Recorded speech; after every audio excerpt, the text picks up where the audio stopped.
بسم اللہ الرحمن الرحیم۔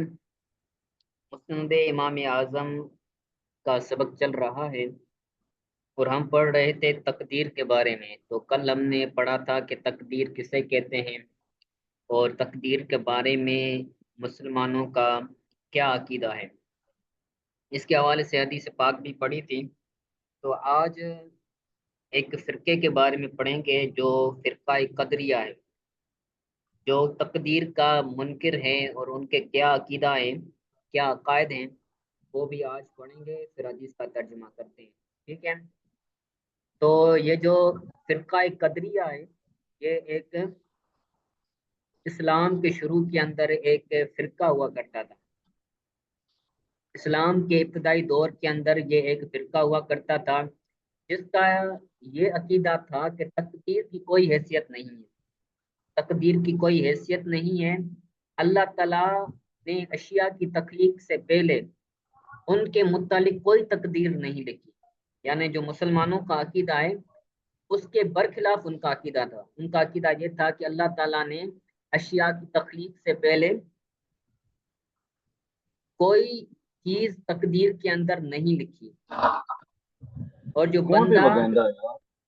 اور جو بندہ کام کرتا ہے، بندہ جو اعمال کرتا ہے، ان بندوں کا ان اعمال کا بندہ خود خالق ہوتا ہے۔ حالانکہ اسلام کا عقیدہ یہ ہے کہ اللہ تعالیٰ ہر چیز کا خالق ہے، چاہے بندے کا فعل ہو چاہے بندے کا وجود ہو، اللہ تعالیٰ کی ذات ہر چیز کا خالق و مالک ہے۔ تو ان کا عقیدہ یہ تھا کہ اللہ تعالیٰ نے انسان کی تخلیق سے پہلے کوئی تقدیر کے اندر کوئی نہیں لکھا، کوئی چیز نہیں لکھی، اور جو بھی بندہ اعمال کرتے ہیں، بندے اعمال کرتے ہیں، چاہے وہ برے اعمال ہو یا اچھے اعمال ہو، ان کا خالق بندہ خود ہوتا ہے۔ جیسے جیسے بندہ کرتا جاتا ہے وہ اس کا خالق بنتا جاتا ہے، حالانکہ خالق و مالک حقیقی طور پر اللہ تعالیٰ کی ذات ہے۔ ٹھیک ہے، تو یہ قدری فرقے کا تعارف اور ان کے عقائد ہو گئے۔ تو حدیث پاک پڑھتے ہیں۔ ان قدریوں کے بارے میں آگے حدیث پاک بھی آئے گی جن کے اندر حضور صلی اللہ علیہ وسلم نے ان کو، جو قدری فرقہ ہے، ان کے بارے میں حضور صلی اللہ علیہ وسلم نے مذمت فرمائی ہے، اور ان کے بارے میں اللہ تعالیٰ کی لعنت بھی حضور صلی اللہ علیہ وسلم نے فرمائی ہے۔ تو حدیث پاک کا ترجمہ کرتے ہیں۔ بسم اللہ الرحمن الرحیم۔ ان عبد العزیز ابن رفیع ان مصعب ان سعد رضی اللہ تعالی عنہ، حضرت عبد العزیز بن رفیع سے روایت ہے، وہ روایت کرتے ہیں حضرت مصعب سے، اور وہ روایت کرتے ہیں حضرت سعد سے، اور سعد روایت کرتے ہیں نبی کریم صلی اللہ علیہ وسلم سے، ان رسول اللہ صلی اللہ علیہ وسلم قال، سعد روایت کرتے ہیں کہ نبی کریم صلی اللہ علیہ وسلم نے ارشاد فرمایا، ما من نفس الا قد كتب اللہ مدخلها و مخرجها، کوئی بھی جان نہیں، یا کر لیں کوئی بھی شخص ایسا نہیں مگر اللہ تعالیٰ نے اس کا مدخل اور اس کا مخرج لکھ لیا ہے۔ کوئی بھی جان، کوئی بھی نفس ایسا نہیں مگر اللہ تعالیٰ نے ان کا مدخل اور ان کا مخرج لکھ لیا ہے، یعنی وہ کیا کیا اعمال کریں گے، کیا کیا اعمال نہیں کریں گے، وہ اللہ تعالیٰ نے لکھ لیا ہے۔ وما یہ لاقیتن، اور وہ ہونے ہی والے ہیں۔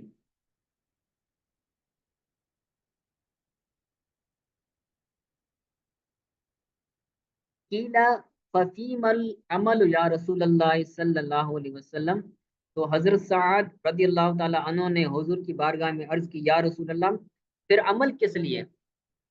تو حضور صلی اللہ علیہ وسلم نے فرمایا، اعملوا فکل میسر لما خلق اللہ، فمن کان من اہل الجنت ییسر لعمل اہل الجنت۔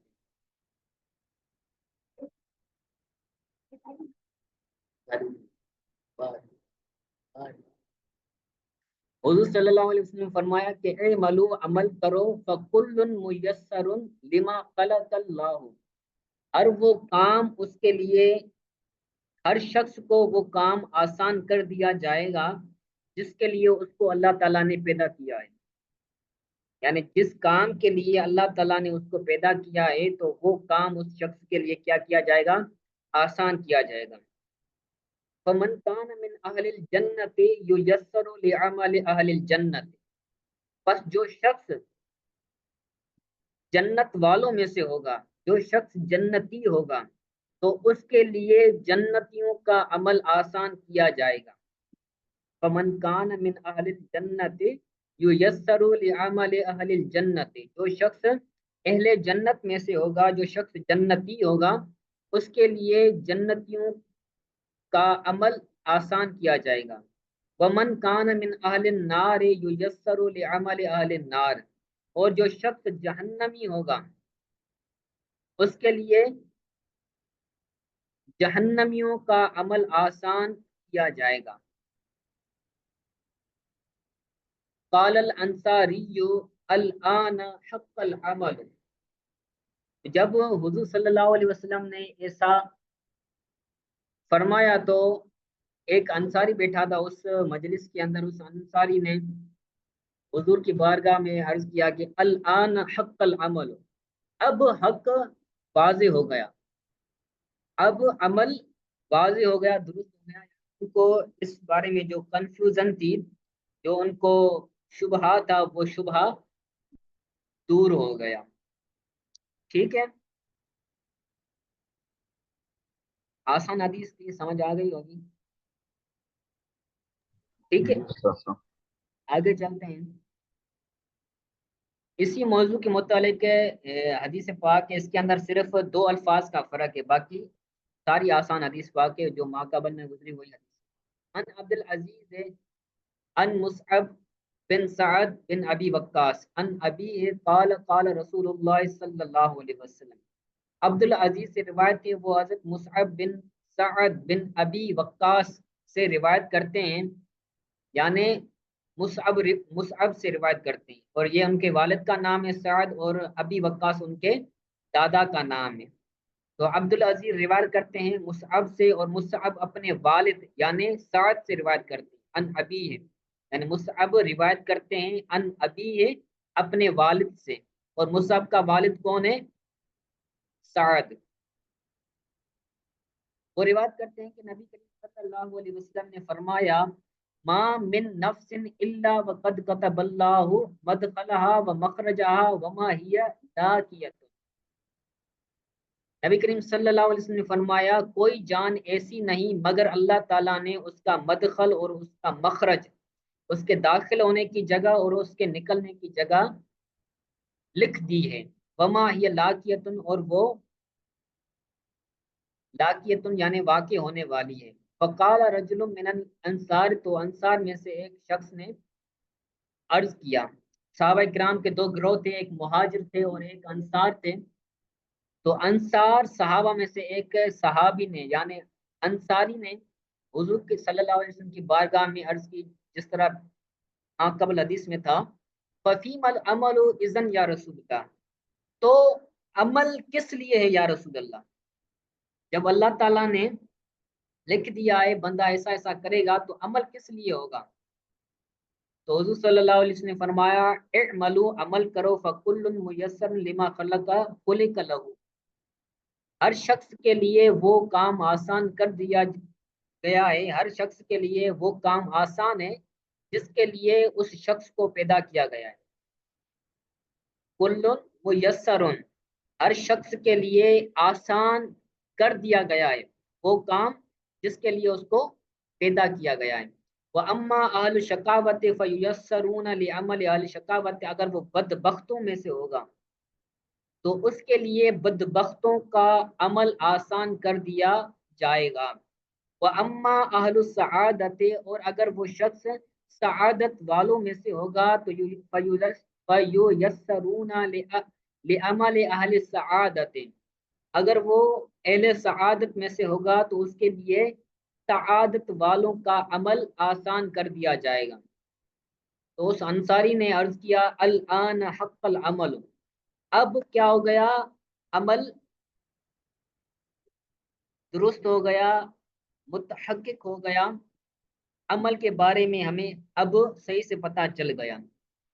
وفی روایت میں اعملوا فکل میسر من کان من اہل الجنت یسر لعمل لعمل اہل الجنت، اور ایک روایت میں ہے کہ عمل کرو، ہر ایک کے لیے وہ کام آسان کر دیا جائے گا، اگر وہ اہل جنت میں سے ہے تو اس کے لیے اہل جنت والوں کا عمل آسان کر دیا جائے گا، اور اگر وہ اہل نار میں سے ہو، اگر جہنم والوں میں سے ہو، تو اس کے لیے جہنمیوں کا عمل آسان کر دیا جائے گا۔ تو انصاری نے کہا الان حق العمل، اب عمل واضح ہو گیا، اب عمل کے بارے میں ہمارا کانسیپٹ کلیئر ہو گیا۔ ٹھیک ہے، تو آج کا سبق یہ تھا۔ تو ہم نے دو احادیث پڑھی اور دو احادیث کا ترجمہ بھی کیا، اور اس سے پہلے ہم نے قدری جو فرقہ تھا اس کے کیا عقیدے تھے وہ بھی ہم نے اچھی طرح آپ کو بتایا۔ تو آپ قدریہ فرقے کے بارے میں بھی یاد کریں کہ وہ ان کے کیا عقائد تھے، اور اسی طرح یہ جو احادیث ہم نے دونوں پڑھی ہیں اس کو بھی اچھی طرح سے آپ یاد کر لیں، ٹھیک ہے۔ اگر کوئی چیز سمجھ نہیں آئی ہو، کسی لفظ کا ترجمہ سمجھ نہیں آیا ہو تو پوچھ لیں۔